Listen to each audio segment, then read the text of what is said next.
checking out this video. Don't forget, like and subscribe.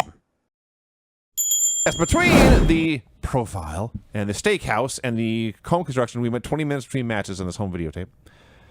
But we got to Bret Hart versus Shawn Michaels in a ladder match for the Intercontinental Championship. Dude, this match was amazing to watch. Awesome. Because, you know what was so amazing about it is I have seen the Razor Ramon Shawn Michaels ladder match countless times, okay? I think I've seen this match. I probably watched this videotape. I probably got it at Blockbuster. But what I could not help but notice is it was almost exactly the same, almost move for move, as the Shawn Michaels Razor Ramon match, to the point where the finish, if you watch it, yes, is Shawn getting knocked off the ladder, and he tried so hard to crotch the top rope and get his foot stuck and then get hung upside down by the foot, which was the finish of that match. But as he tries to wrap his foot around the rope, he slips and falls out and just bumps on the floor. And so Bret just goes up and gets the belt. But, like, it was like they had one ladder match, and this was it. I mean, they had a catapult spot. I mean, there was barely anything involving the ladder. It was a wrestling match in which one ladder that was way the hell up the aisle and almost broke, in which case they would have been screwed because there was only one ladder. And the ring is hard as a rock, so they're not taking any crazy bumps. The ladder is short, so the highest they ever climb is like the third rung from the bottom, not the top. And I think to get the belt, Bret went up to the fourth rung. The belt is like, it's not even that high, you know? It was amazing to watch, and it was a really, really, really good match. It was a wrestling match with a ladder, not like a ladder match like you see nowadays. Where it's a weapon. Yes, and I mean, they used it a little bit as a weapon, but in general, it was an accoutrement in a straight wrestling match. And as you noted, it was halfway up the aisle, was way the hell out there. So even introducing the ladder to the match was a dramatic moment when it finally got in there. They built to that.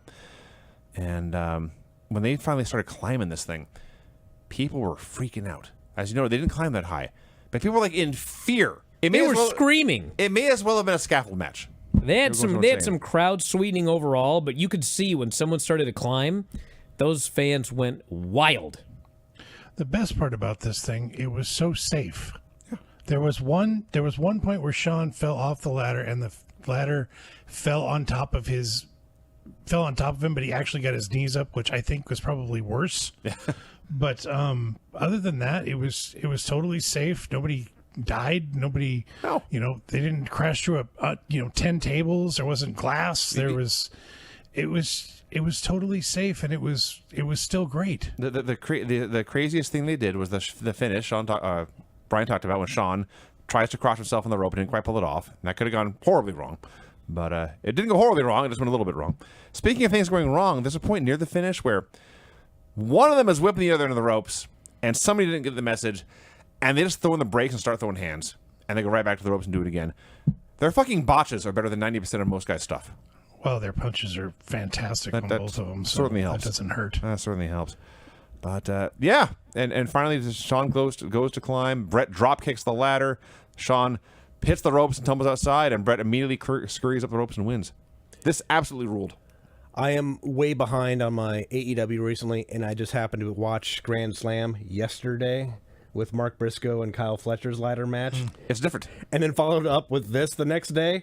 And to see someone take a brain buster from the top of the rope to this match, or top of the ladder, I mean, to this match was something else, because like Shawn Michaels and Bret Hart, of course, two of the best of all time, and still to put on a match that was still as exciting to watch as that AEW match was incredible. Enjoyed it a lot. I give that match a thumbs up. That match was great.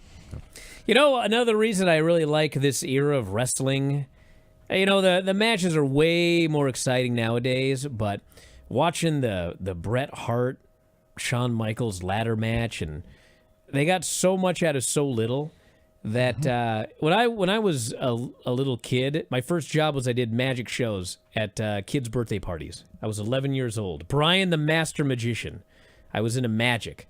And watching these wrestling shows, there was a magic to it. You know what I'm saying? There was a way they tried to fake everything. And that magic is very much missing nowadays. Now you watch a match and it's like, there's no magic. It's just like, is everyone going to survive this match? Is anyone not going to die when they get dropped onto a fucking edge of a ladder off something high? Yeah, it used to be fake. Well, yeah, and it's much less fake now. But it was fun watching the creative ways they came up with to do things safely, but like it was supposed to not look safe. You know what I'm saying? Except when Crush got dropped on his head. But this era of wrestling, it was just different, but it was safer, and it was a lot smarter, and it was fun to watch how they managed that, as compared to nowadays, where, I mean, everyone just lays it in and fucking falls hard on all sorts of shit. There's injury every day. Like every day, someone's getting hurt somewhere, and people got hurt back then, but I don't think it was to the degree they're getting hurt now. And these were on hard fucking rings, which was actually part of the magic, because like when Shawn took that catapult into the fucking ladder, he gets catapulted into the ladder. He falls backwards onto his feet. He does a backward roll into a shoulder roll and falls flat.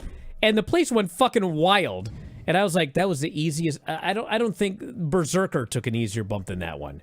But it was just so preposterous, and it looked spectacular, but it was completely safe on a ring that was fucking hard as steel. I like this. And next week we get Shawn Michaels and Ric Flair, right? Well, we get that, but first, before that, because this is the halfway point of the show, so we stopped watching. But we saw a little bit of Bret and Gorilla talking about Bret's upcoming match against Kamala. That's right. They went from Shawn and Bret in a ladder match to Bret versus Kamala. I bet it's good. To then Bret versus Ric Flair. So then Bret versus, well, yeah, they put the Kamala in the middle. You grabbed your F4WOnline.com shirt yet? Well, we got a bunch of them. They're up in the store right now. F4WOnline.com/shirts. You can grab your -5 stars shirt, your Dave Meltzer Wrestling Observer shirts, even the brand new After Dark Radio shirt. You love Granny? We have Granny's Gang shirts. Have you ever won a shoot battle royal? Probably not, but you can tell people you did. So check out the store. All of these great shirts and more. It's through Pro Wrestling Tees. F4WOnline.com/shirts. That's F4WOnline.com/shirts.